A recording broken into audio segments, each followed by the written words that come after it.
Hello everyone, you've all heard of the data revolution, especially if you work in international development. Today we're going to talk about what a data revolution would really look like. Welcome to Development Unspun. So if you've been anywhere near the SDGs in the last few years, you can't have missed the call for a data revolution. It's part of the international development lexicon nowadays. But as with most revolutions, the appropriate response is optimism with a dose of caution. Is it really the case that better data will lead to better policies, will lead to better outcomes? On the face of it, it obviously should. Better data and evidence should help politicians and bureaucrats make their case for progressive policies, and you can't really know if you're making a difference without having good data. You can't just rely on instinct when you're evaluating impact.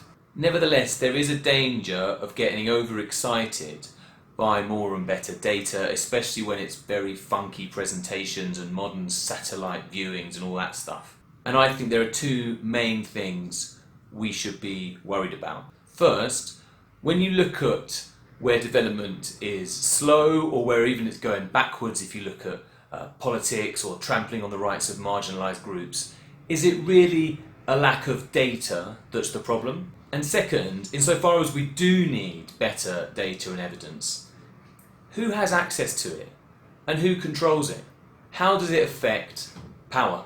Let's look at those two issues in turn. Where rapid poverty reduction has taken place in the last few years and decades, was it better data that led to it? Sometimes maybe, but not as often as you might think. Are we polluting our planet because of a lack of data? Will more data about communities being displaced from their land make it stop? Do we need to know how many people are hungry before we make sure there's enough food for them? I do not believe that poverty and inequality persist in our world fundamentally because of a lack of data, and I don't think that the progress against poverty where it has taken place in the last few years is fundamentally because of better data. An overemphasis on getting better data could lead to an underemphasis on politics and the struggles that are required to make change. And a related concern is that actually you can come up with data and evidence arguing for just about anything if you try hard enough. Working in research, I'm constantly aware of the way that evidence can be manipulated to suit specific interests. The neoliberal age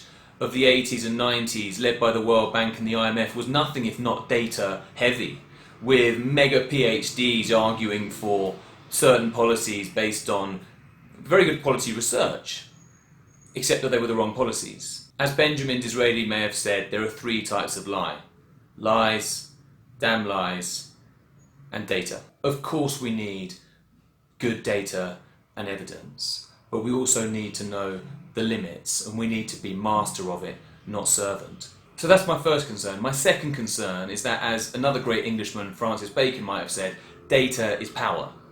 It matters who has it. In the hands of citizens, particularly marginalised groups, it can empower. Information can help people advocate for their own rights and defend their interests. But in the hands of the already powerful, historic advantage and power is simply entrenched and worsened. I was having lunch once, and I was sitting next to the president of a large emerging economy, as you do. And I'll never forget that conversation. We were talking about a region of the country which I'd worked on, working with indigenous groups, defending their rights to land, etc.